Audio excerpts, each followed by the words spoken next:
Hello friends, welcome to Kavita medicos education. जो हमारी आज की डिजीज कंडीशन है वो है मलेरिया। तो अगर हम इस वर्ड को ब्रेक करें मलेरिया को, तो माला मीन्स होता है बैड, एरिया मीन्स होता है ईयर। तो जिस टाइम पे इस वर्ड की डिस्कवरी नहीं हुई थी, तो उस टाइम पे लोग ये सोचते थे कि जो आसपास गंदी ईयर है, जो कि दलदल वाले एरिया में है या गंदे लैंड में जो ईयर है, उसके द्वारा ये कुछ बीमारी हवा में फैल रही है। ठीक है, क्योंकि उस टाइम पे इतनी डिस्कवरी नहीं हुई थी, तो लोगों को लगता था कि जो स्वाम्स एरिया है या जहाँ पर दलदल है, मर्सी लैंड है, वहाँ जो आसपास गंदी हवा है, उसकी वजह से ये बीमारी फैल रही है। फिर एक साइंटिस्ट आए, उनका नाम था चार्ल्स लेवरन। उन्होंने कहा कि एक पैरासाइट है जिसका नाम है प्लाज्मोडियम पैरासाइट, उसकी वजह से बीमारी हो रही है। फिर दूसरे साइंटिस्ट आए, उनका नाम था रोनाल्ड रॉस। उन्होंने कहा कि इस पैरासाइट को ले जाने का काम एक मच्छर कर रहा है। फिर बाद में लोगों को पता लगा कि ये किसके द्वारा हो रही है, मच्छर के द्वारा हो रही है। तो ये एक वर्ल्ड वाइड डिजीज कंडीशन है, ठीक है, जो mostly Africa, south east Asia या एशियन कंट्रीज में अधिक देखने को मिलता है। मलेरिया एक क्या है, कम्युनिकेबल डिजीज कंडीशन है, जो कि एक पर्सन से दूसरे पर्सन में या एक पर्सन से दूसरे एनिमल में फैल सकती है। ओके, तो यहाँ पर हम इसकी डेफिनेशन एक बार अच्छे से देख लेते हैं। Malaria is a protozoal infection. ये एक प्रोटोजोआ का इन्फेक्शन है। ठीक है, इस प्रोटोजोआ के अंदर एक पैरासाइट आता है जिसका नाम है प्लाज्मोडियम स्पीसीज। ठीक है, अब पैरासाइट क्या होते हैं? पैरासाइट वो ऑर्गेनिजम्स होते हैं, वो जीवाणु होते हैं जो किसी लिविंग होस्ट के अंदर रहते हैं और वहां से अपना न्यूट्रिशन लेते हैं। ठीक है, ये क्या एक तरह का पैरासाइट है जो कि किसी लिविंग ऑर्गेनिज्म के अंदर रहेगा और वहां से अपना न्यूट्रिशन लेगा। तो मलेरिया किसकी वजह से होता है? एक प्रोटोजोआ की वजह से होता है। इसके अंदर एक स्पीसीज आती है, क्या नाम है? Plasmodium species. ठीक है, प्लाज्मोडियम की वर्ल्ड में 100 से भी अधिक स्पीसीज होती है, बट हमको यहाँ पर 5 जो है मेन वही पढ़नी है, 5। ठीक है, तो यहाँ पर किसकी वजह से हो रहा है? प्लाज्मोडियम स्पीसीज की वजह से हो रहा है, and transmitted by the bite of infected female anopheles mosquito. हर तरह के मच्छर से मलेरिया नहीं होता है, सिर्फ जो फीमेल एनोफिलीज मॉस्किटो है वही इस प्लाज्मोडियम को फैलाने का काम करेगा।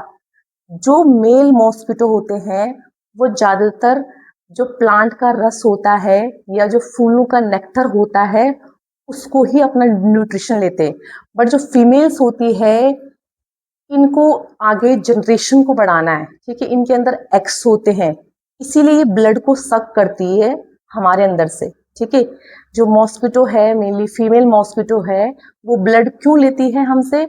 क्योंकि उसके अंदर जो एग होते हैं उनको उसको न्यूट्रिशन देना है। तो यहाँ पर जो मलेरिया है वो मच्छर से नहीं हो रहा है, वो किसकी वजह से हो रहा है? वो प्लाज्मोडियम स्पीसीज की वजह से हो रहा है। और ये प्लाज्मोडियम स्पीसीज इसके अंदर है, मच्छर के गट में है। ठीक है, मच्छर की सलाइवरी ग्लैंड में है। और ये मच्छर क्या कर रहा है? एक तरह से वेक्टर का काम कर रहा है। वेक्टर मतलब जो किसी चीज को एक जगह से दूसरी जगह लेके जाता है, उसे हम बोलते हैं वेक्टर। तो मलेरिया प्लाज्मोडियम स्पीसीज के कारण हो रहा है, और इस प्लाज्मोडियम को कौन ले जाने का काम कर रहा है? फीमेल एनोफिलीज मॉस्किटो ले जाने का काम कर रही है। It primarily infects the liver and red blood cell.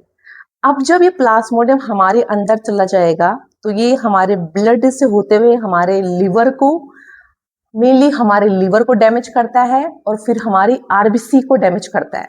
ठीक है, एक बात आपको अच्छे से समझ आ चुकी है कि जो मलेरिया है वो एक पैरासाइट से होता है, उसका नाम है प्लाज्मोडियम स्पीसीज। इस प्लाज्मोडियम स्पीसीज को ले जाने का काम कौन कर रहा है? मच्छर कर रहा है। ये मच्छर के सलाइवरी ग्लैंड में होता है और फिर हम इंसानों में आता है। ठीक है, अब आप बोलोगे सबसे पहले मच्छर इन्फेक्ट कैसे हुआ? ठीक है, तो ये प्लाज्मोडियम स्पीसीज ना बहुत मंकीज में देखी गई है। ठीक है, मंकी में कुछ नहीं करती, वहां पर एज अ रिजर्वर जो होस्ट है वैसे रहती है। फिर उस मंकी से कहाँ आएगा? ये मच्छर में आएगा, या फिर किसी ह्यूमन में अगर ये प्लाज्मोडियम स्पीसीज है उसको मच्छर ने काटा तो ये कहाँ पर आ जाएगा? मच्छर के सलाइवरी ग्लैंड में आ जाएगा, और फिर वो मच्छर किसी और को काटेगा तो उसको भी मलेरिया हो जाएगा। ठीक है, वो हम डिटेल में बाद में पढ़ेंगे। तो यहाँ पर एक साइंटिस्ट है चार्ल्स लेवरन, इन्होंने कहा कि प्लाज्मोडियम पैरासाइट के द्वारा ये होती है। फिर दूसरे साइंटिस्ट आए रोनाल्ड रॉस, इन्होंने कहा जो फीमेल एनोफिलिस मॉस्किटो है वो इसको ले जाने का काम करती है। तो आपको ध्यान रखना है वेक्टर, मच्छर यहाँ सिर्फ वेक्टर का काम कर रहा है। ठीक है, मच्छर में बीमारी होती ही नहीं मलेरिया, ये सिर्फ क्या करता है इस प्लाज्मोडियम को ले जाने का काम करता है। तो ये क्या है, फीमेल एनोफिलिस मॉस्किटो है। पॉजिटिव ऑर्गेनिज्म क्या है इसका, मलेरियल पैरासाइट है, प्लाज्मोडियम है।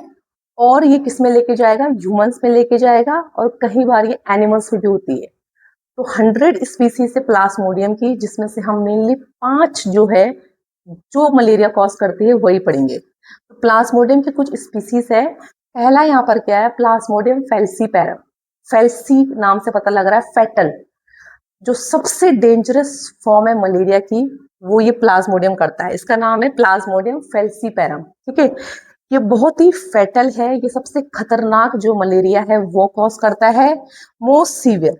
ठीक है, कॉज सेरेब्रल मलेरिया, ये सीधा क्या करता है, ब्रेन में मलेरिया कॉज करता है, सेरेब्रल मलेरिया कॉज करता है।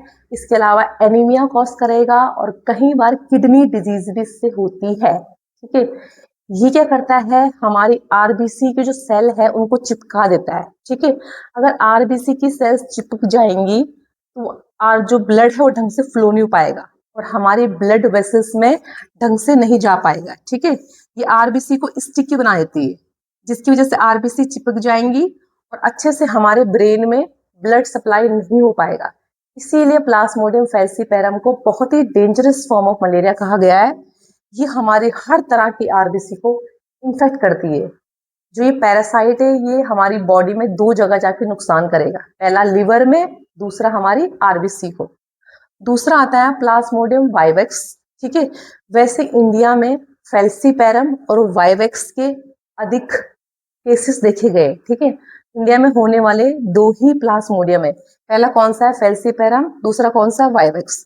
ये करता है रिलैप्सिस। रिलैप्सिस कुछ पैरासाइट ऐसे होते हैं जो हमारी बॉडी के अंदर जाएंगे और वहां हमारी लिवर के सेल के अंदर जाके सो जाएंगे, डोरमेंट फॉर्म में चले जाएंगे, हिप्नोजाइट फॉर्म में चले जाएंगे, और फिर कुछ टाइम बाद जब इनकी नींद खुलेगी तब ये हमें इन्फेक्शन कॉज करेंगे। ठीक है, तो इनका रिलैप्स आता रहता है। रिलैप्स समझ रहे हो, मतलब पेशेंट को पहले फीवर था, फिर ठीक हो गया, फिर कुछ सालों बाद या कुछ महीनों बाद उसको दोबारा मलेरिया के सिम्टम्स आने लग गए। क्योंकि वाइवेक्स क्या करता है, हमारे लिवर के अंदर जाके डोरमेंट फॉर्म में कुछ टाइम के लिए सो जाएगा और फिर अपने डिजीज को कॉज करेगा। तो ये रिलैप्स कॉज करता है। ये मेनली हमारी जो नई वाली आरबीसी होती है उनको इन्फेक्ट करेगा, यंग आरबीसी को। इसमें जो पर्सन है मलेरिया वाला, उसको हर तीसरे दिन में यहाँ बुखार आता है। ठीक है, टर्शन, इसलिए इसको टर्शन मलेरिया बोलते हैं। फिर है मलेरी। प्लाज्मोडियम मलेरी जो है ये हमारी ओल्ड आरबीसी को इन्फेक्ट करता है, और इसमें पेशेंट को हर चौथे दिन में, हर 4th डे में बुखार आता है, इसे हम क्वार्टन मलेरिया कहते हैं। प्लाज्मोडियम वाइविक्स और प्लाज्मोडियम ओवेल क्या करते हैं, रिलैप्स कॉज करते हैं। ये दोनों ही जाकर हमारे लिवर में डोरमेंट फेस में रहेंगे और फिर ये धीरे धीरे बीमारी कॉज करेंगे। ये भी टर्शन मलेरिया कॉज करता है, तीसरे दिन में बुखार आएगा, बट इसमें जो डिजीज है वो ज्यादा सीवियर नहीं होती है, माइल्ड फॉर्म में होती है। नोवेल्सी, नोवेल्सी को अभी अभी डिस्कवर किया है। ठीक है, ये एक नया प्लाज्मोडियम है और मेनली ये एनिमल्स में देखने को मिलता है, बट कुछ केसेस इसके अभी ह्यूमंस में भी आए हैं। नेक्स्ट हमारे पास एपिडेमियोलॉजी ऑफ मलेरिया। तो मलेरिया वर्ल्ड में कहाँ कहाँ ज्यादा देखने को मिलती है। पहला है ट्रॉपिकल एंड सब ट्रॉपिकल एरियाज में अधिक देखने को मिलती है पूरे वर्ल्ड में। ठीक है, मेनली जो कंट्रीज है जैसे कि Africa, Asia, south east America या साउथ ईस्ट एशिया, इनमें अधिक देखने को मिलती है। जो अफ्रीका है वो पूरे वर्ल्ड में नंबर 1 है मलेरिया कॉज करने के लिए। ठीक है, पूरे वर्ल्ड में नंबर 1 कौन है, अफ्रीका है। फिर है अब देखो मलेरिया जो लार्वा है, जो मच्छर है, उनको पनपने के लिए अच्छा इन्वायरमेंट चाहिए, एक फेवरेबल इन्वायरमेंट चाहिए। तो अक्सर हमने सुना होगा कि बरसात के टाइम पे, मॉनसून सीजन के टाइम पे या उसके बाद जो मच्छर है वो बनने शुरू हो जाते हैं। तो रेनी सीजन सबसे बेस्ट है इनके लिए। और क्लाइमेट कितना होना चाहिए, 20 से लेकर 30 डिग्री टेम्परेचर होना चाहिए, अच्छा क्लाइमेट होना चाहिए। ह्यूमिडिटी 60% ह्यूमिडिटी होनी चाहिए, ठीक है। जब बारिश का मौसम होता है, हल्की हल्की धूप भी होती है, ना ज्यादा गर्मी होती है ना सर्दी होती है, वो सबसे बेस्ट जो क्लाइमेट है मच्छर के पनपने का वो होता है, ठीक है। ह्यूमिडिटी होनी चाहिए। स्टेगनेंट वाटर, जो रुका हुआ पानी है, कहीं पर गंदगी है, पौंड है, नाले है, वहीं पर ही मच्छर क्या होते हैं, पनपने शुरू हो जाते हैं, ठीक है। अब देखो मोड ऑफ ट्रांसमिशन, भाई कैसे कैसे ये जो मलेरिया फैल रहा है, ठीक है। हमें पता है कि जो मच्छर है वो सिर्फ उसको ले जाने का काम कर रहा है, ठीक है। जो प्लाज्मोडियम, जो हमारा स्पीसीज है, जो प्लाज्मोडियम है, उसके द्वारा ही मलेरिया फैल रहा है। अब ये ट्रांसमिट कैसे कैसे हो रहा है, नंबर 1 आपको ध्यान रखना है कि भाई मच्छर जो है वही इसका नंबर 1 कारण है, ठीक है। तो from infected female anopheles mosquito during blood meal, जब भी फीमेल एनोफिलीज मॉस्किटो हमारे खून को चूसेगी या हमारे खून से अपना न्यूट्रिशन लेगी, उस टाइम पे वो उस पैरासाइट को हमारे अंदर डाल देंगे, ठीक है। तो नंबर 1 जो मोड ट्रांसमिशन का वो क्या है, फीमेल एनोफिलीज मॉस्किटो ही है, ठीक है। इसके अलावा जो कुछ और कारण है जिससे मलेरिया ट्रांसमिट हो सकता है, रियर कारण है, ठीक है। मतलब ये बहुत ही कम ऐसे चांसेस होते हैं। कंजेनाइटल ट्रांसमिशन, अगर माँ को मलेरिया है तो बच्चे में जरूर जाएगा, क्योंकि मलेरिया का जो पैरासाइट है वो प्लेसेंटा को क्रॉस कर देता है और बच्चे को भी मलेरिया हो जाएगा। फिर है ब्लड ट्रांसफ्यूजन, ऐसा पर्सन जिसको मलेरिया है और हमने उसकी ब्लड की जांच नहीं कराई, उसका ब्लड हमने किसी और को चढ़ा दिया तो उसको हो जाएगा। फिर है ऑर्गन ट्रांसप्लांटेशन, अगर हम किसी का ऑर्गन ट्रांसप्लांट कर रहे हैं, उस टाइम पे हमने खून की जांच नहीं करवाई है, मेनली यहाँ पर हम बात कर रहे हैं लिवर ट्रांसप्लांट, ठीक है।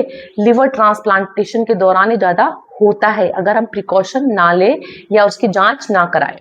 फिर है कंटामिनेटेड निडल, अगर हम किसी मलेरिया वाली व्यक्ति की निडल जो सुई है वो किसी हेल्दी पर्सन को लगा देंगे तो उसको भी मलेरिया फैल जाएगा। बट नंबर 1 कारण क्या है इसका, फीमेल एनोफिलीज मॉस्किटो है जो मलेरिया को फैलाता है, ठीक है।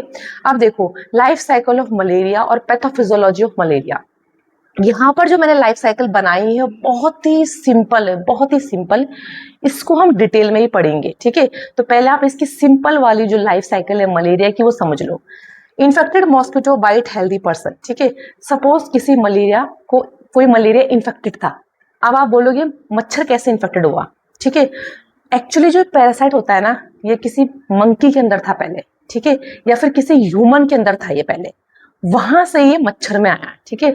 और मच्छर क्या हो गया, इन्फेक्टेड हो चुका है। तो infected mosquito bite healthy person, अब इस मच्छर के अंदर क्या है, प्लाज्मोडियम है, ठीक है। पॉजिटिव ऑर्गेनिज्म क्या है मलेरिया का, प्लाज्मोडियम है। मच्छर की सलाइवरी ग्लैंड में क्या है, प्लाज्मोडियम है। तो इस इन्फेक्टेड मच्छर ने किसी हेल्दी पर्सन को काटा, ठीक है। मच्छर क्या करता है, खून चूसता है, ठीक है।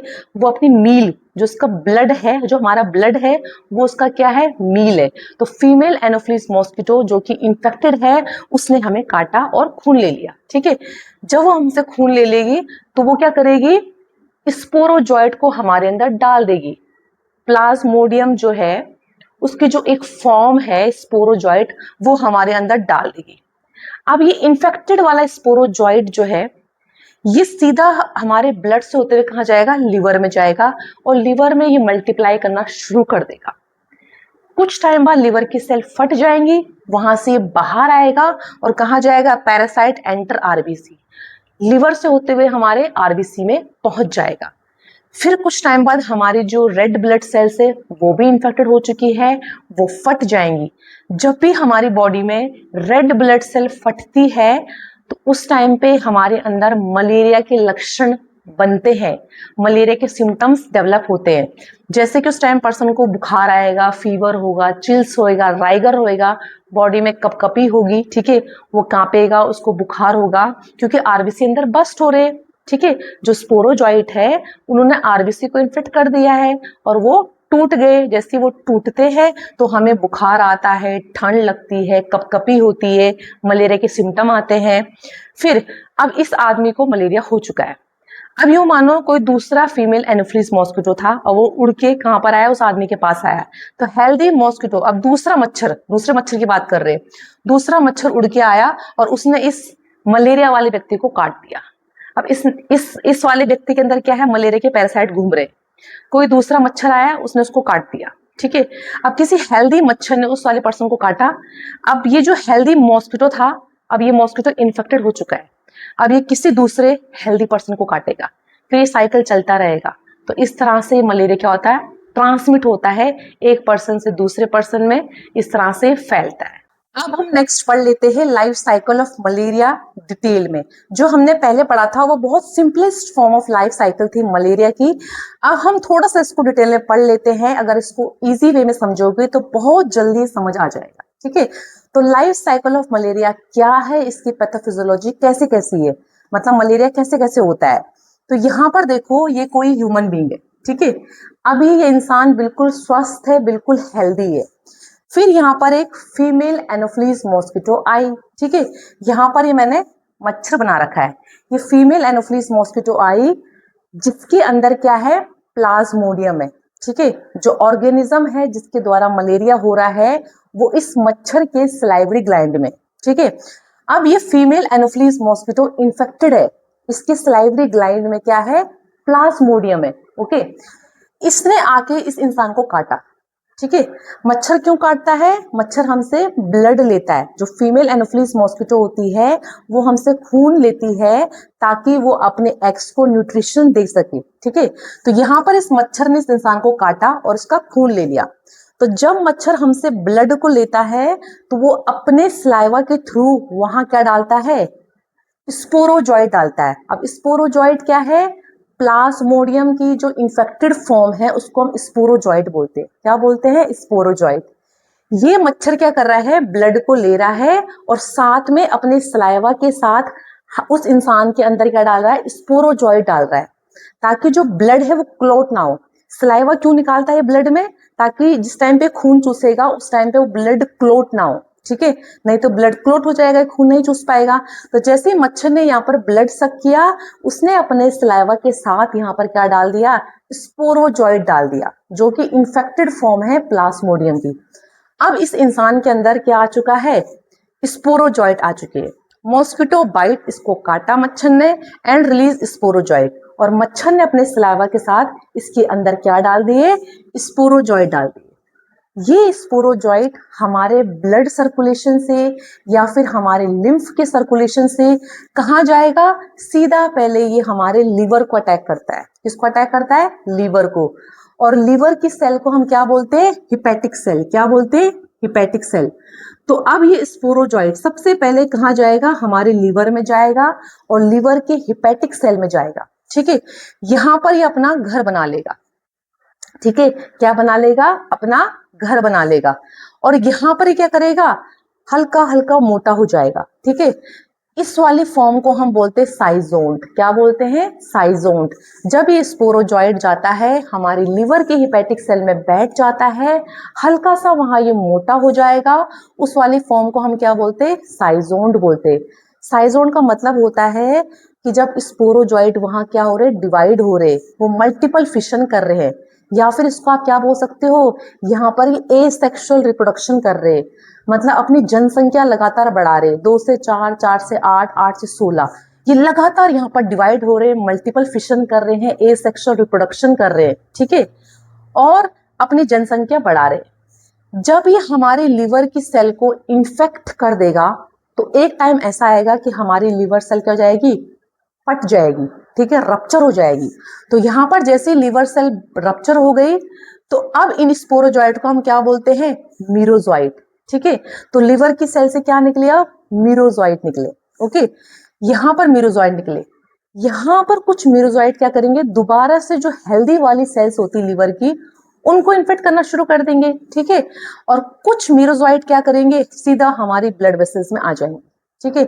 हमारी ब्लड वेसल्स में क्या है, यहाँ पर आरबीसीज है। क्या है, आरबीसी। देखो, आरबीसी को इंग्लिश में क्या बोलते हैं? इरेथ्रोसाइट बोलते हैं। क्या बोलते हैं मेडिकल लैंग्वेज में? इरेथ्रोसाइट। तो जो स्टेज हमारी आरबीसी में नहीं हो रही, कहाँ हो रही है? हमारी लिवर में हो रही है। इसको इसको हम क्या बोलते हैं?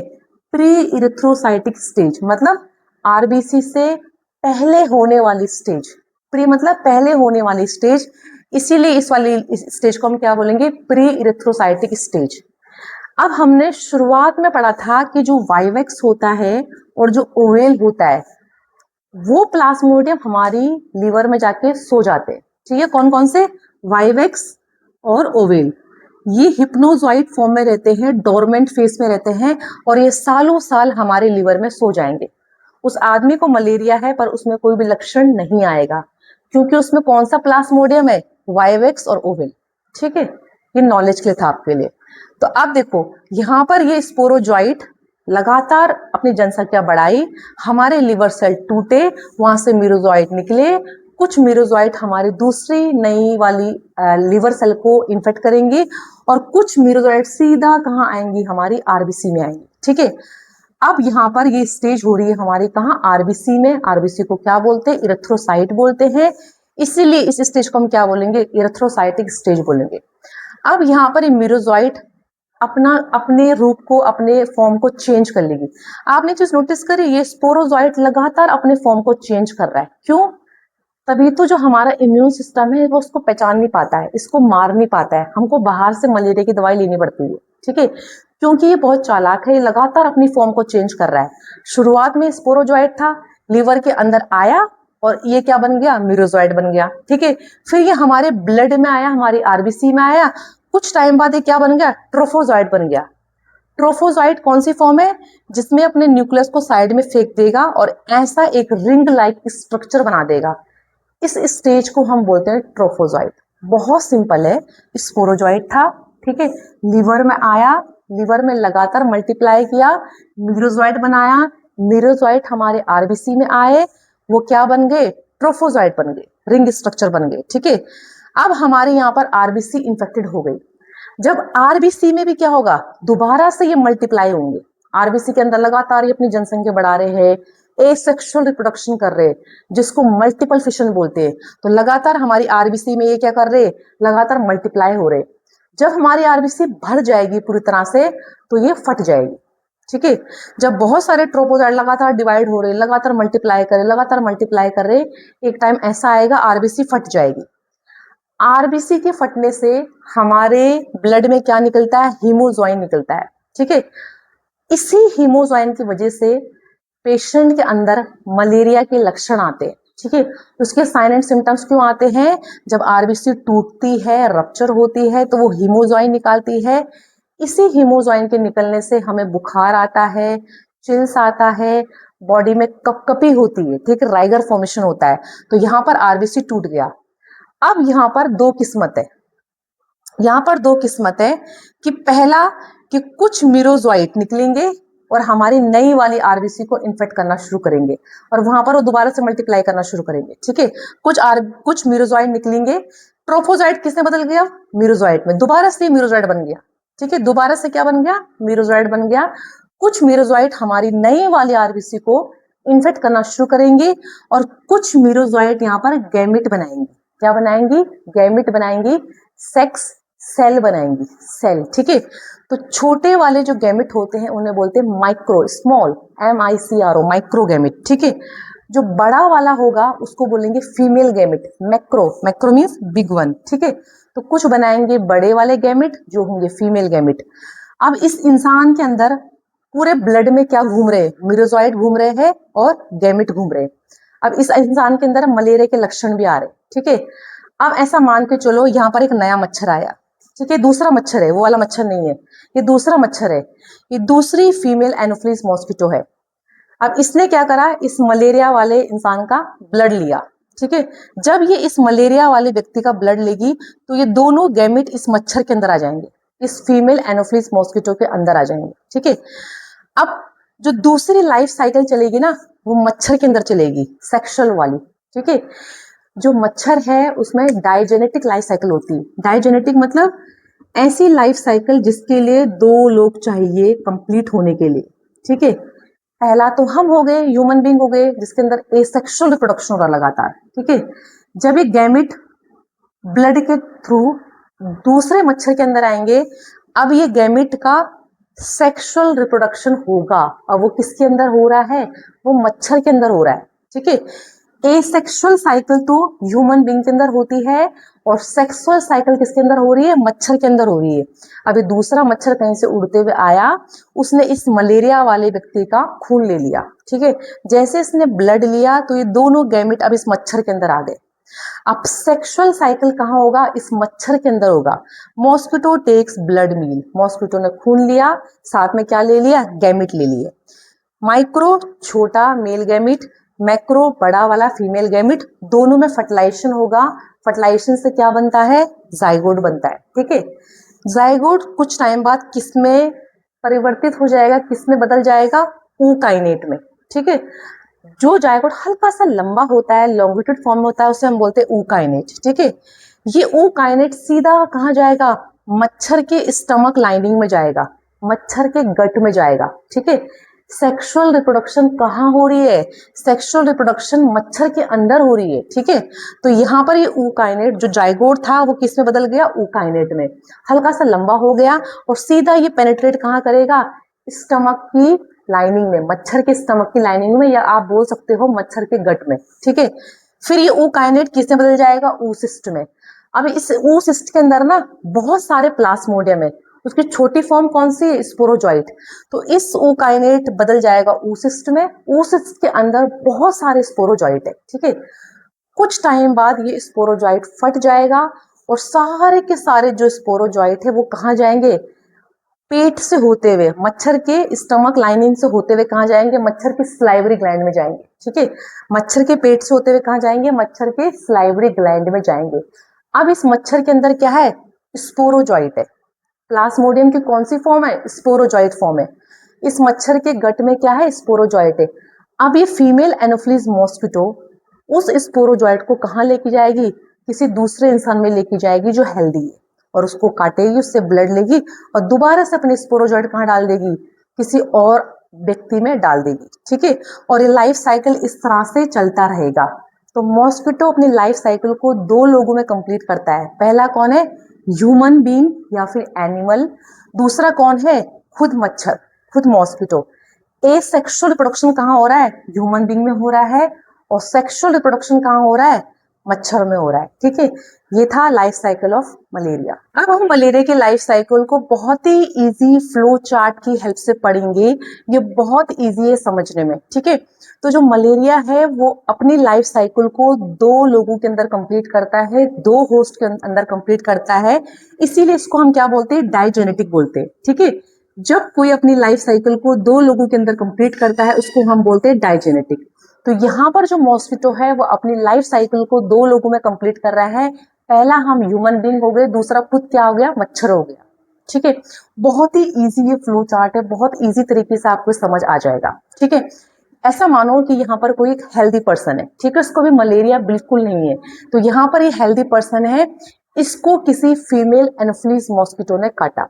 अब ये फीमेल एनोफिलीज मॉस्किटो क्या थी? इन्फेक्टेड थी, ठीक है।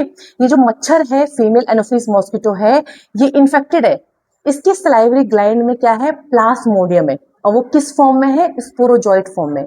तो यहाँ पर कोई फीमेल एनोफिलीज मॉस्किटो आई जो कि इन्फेक्टेड है, और इसके अंदर क्या है? प्लाज्मोडियम है, जो कि किस फॉर्म में है? स्पोरोजॉइट फॉर्म में। अब इस मच्छर ने किसी हेल्दी पर्सन को काटा, ठीक है। जब मच्छर हमें काटता है तो वो क्या करता है? हमारा ब्लड सक करता है, ठीक है, हमारा ब्लड सक करता है। अब हमारा ब्लड क्लोट ना हो इसलिए वो क्या करता है? कुछ एंटीकोगुलेंट हमारे ब्लड में डालता है ताकि हमारा ब्लड जो है वो क्लोट ना हो, ठीक है। तो मच्छर क्या कर रहा है? यहाँ पर हमारा खून चूस रहा है, साथ में वो क्या करेगा? अपने सलाइवा के थ्रू हमारे ब्लड में स्पोरोजॉइट को डाल देगा, ठीक है। जब मच्छर खून चूसता है तो वो अपने सलाइवा के साथ हमारे ब्लड में स्पोरोजॉइट डाल देता है। अब इस इंसान के अंदर इसके ब्लड में स्पोरोजॉइट यहाँ पर आ चुके हैं, ठीक है। Sporozoite enter blood. अब ये तो ये हमारे ब्लड सर्कुलेशन से या फिर हमारे लिम्फ सर्कुलेशन से सीधा ये स्पोरोजॉइट कहाँ पर अटैक करेंगे? हमारे लिवर पे। दो जगह प्लाज्मोडियम अटैक करता है। पहला क्या करता है? हमारे लिवर में, और दूसरा हमारे रेड ब्लड सेल्स में, जिसको हम आरबीसीज बोलते हैं। ठीक है, इस मच्छर ने इस इंसान को काटा और साथ में इसने अपने सलाइवा के साथ क्या डाल दिए? इसमें स्पोरोजॉइट डाल दिए। वो स्पोरोजॉइट हमारे ब्लड से ट्रेवल करता हुआ सीधा कहाँ जाएगा? हमारे लिवर में जाएगा। कहाँ जाएगा? पहले पहले कहाँ अटैक करेगा? हमारे लिवर में अटैक करेगा। हमारी जो लिवर सेल्स है उन्हें हम बोलते हैं हिपैटिक सेल। क्या बोलते हैं? Hepatic cell. अब ये सारे के सारे स्पोरोजॉइट कहाँ जाएंगे? हमारी हिपैटिक सेल में आ जाएंगी, हमारी लिवर की सेल में आ जाएंगी। यहाँ पर ये हमारे लिवर के अंदर मल्टीप्लाई करना शुरू कर देंगे, अपनी जनसंख्या को बढ़ाना शुरू कर देंगे, जैसे कि 2 से 4, 4 से 8, 8 से 16। ठीक है, ये यहाँ पर हमारे लिवर के अंदर मल्टीप्लाई करेंगे, ये मोटे मोटे हो जाएंगे, जिसको हम बोलते हैं साइजोन। ठीक है, जो स्पोरोजॉइट है वो ब्लड से ट्रेवल करता हुआ सीधा हमारे लिवर में गया। लिवर में उसने क्या बनाया? साइजोन बनाया। साइजोन मतलब होता है कि जब ये प्लाज्मोडियम क्या कर रहा है? एसेक्सुअल रिप्रोडक्शन कर रहा है या मल्टीपल फिशन कर रहा है, उसे हम साइजोन बोलते हैं। ठीक है, मतलब यहाँ पर ये मोटा हो चुका है और लगातार यहाँ पर ये डिवीजन करेगा, जिसको हम बोलते हैं मल्टीपल फिशन या फिर एसेक्सुअल रिप्रोडक्शन। यहाँ पर ये लिवर के अंदर लगातार डिवाइड होता रहेगा। ठीक है, अब ये हमारे हिपैटिक सेल में भर चुका है। जब ये हमारी लिवर की सेल को इन्फेक्ट कर देगा और लगातार वहां मल्टीप्लाई होता रहेगा, तो एक टाइम ऐसा आएगा कि हमारी लिवर की सेल फट जाएंगी। हमारी लिवर की सेल क्या हो जाएंगी? रप्चर हो जाएंगी। यहाँ पर लिवर की सेल फट जाएंगी और ये क्या बन जाएंगे? मीरोजॉइट्स। अब ये साइजोन मल्टीप्लाई करके लगातार इन स्पोरोजॉइट को क्या बना देगा? मीरोजॉइट्स। इनकी नई वाली फॉर्म को हम बोलेंगे मीरोजॉइट्स। ये साइजोन के प्लाज्मोडियम बहुत चालाक है, लगातार अपनी फॉर्म को चेंज कर रहा है ताकि जो हमारा इम्यून सेल है वो इनको ना पहचान सके। ठीक है, ये क्या कर रहा है? लगातार अपनी फॉर्म को चेंज कर रहा है। पहले क्या थे? ये स्पोरोजॉइट थे, फिर इन्होंने साइजोन बनाया, मल्टीप्लाई किया, एसेक्सुअल रिप्रोडक्शन करा, फिर इन्होंने क्या बना दिया? मीरोजॉइट्स बना दिए। अब जैसे ये लिवर सेल हमारी फट जाएंगी तो ये मीरोजॉइट्स दोबारा से हमारे ब्लड में आ जाएंगे। ठीक है, हमारे ब्लड वेसल्स में आएंगे, तो मीरोजॉइट्स आर रिलीज्ड, एंटर आरबीसी। अब सीधा ये हमारे कहाँ अटैक करेंगी? हमारे रेड ब्लड सेल्स के अंदर। अब ये मीरोजॉइट्स कहाँ घुस जाएंगी? हमारे रेड ब्लड सेल के अंदर घुस जाएंगी। ठीक है, अब ये क्या करेंगी? दोबारा से हमारे रेड ब्लड सेल के अंदर एसेक्सुअल रिप्रोडक्शन करेंगी, मल्टीपल फिशन करेंगी। मल्टीपल फिशन बोलो या एसेक्सुअल रिप्रोडक्शन बोलो। ठीक है, लगातार ये मल्टीप्लाई होंगी हमारी आरबीसी के अंदर। यही प्रोसेस ये हमारी आरबीसी के अंदर करेंगी और शुरुआत में ये क्या बनाएंगे? एक रिंग लाइक स्ट्रक्चर बनाएगी, जिसको हम बोलते हैं ट्रोपोजॉइट। ठीक है, ट्रोपोजॉइट क्या है? रिंग लाइक स्ट्रक्चर है। फिर ये दोबारा क्या बनाएगी? साइजोन बनाएगी। थोड़ा सा ये मोटा हो जाएगा, साइजोन बना देगा। शुरुआत में मीरोजॉइट्स हमारे आरबीसी में जाएंगी और आरबीसी में जाके ये एक रिंग लाइक स्ट्रक्चर का फॉर्मेशन करेगी, जिसको हम बोलते हैं ट्रोपोजॉइट। कुछ टाइम बाद ये ट्रोपोजॉइट क्या बन जाएगा? दोबारा से साइजोन बन जाएगा। ठीक है, और दोबारा से यहाँ पर ये एसेक्सुअल रिप्रोडक्शन करेगा। अब यहाँ पर हमारी आरबीसी इन्फेक्ट हो जाएंगी। जब ये हमारी आरबीसी के अंदर लगातार मल्टीप्लाई करेगा, फिर हमारी आरबीसी भी क्या हो जाएगी? फट जाएंगी। ठीक है, हमारी आरबीसी भी क्या हो जाएगी? बस्ट हो जाएगी।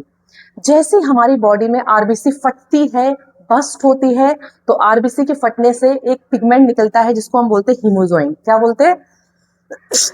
हीमोजॉइन।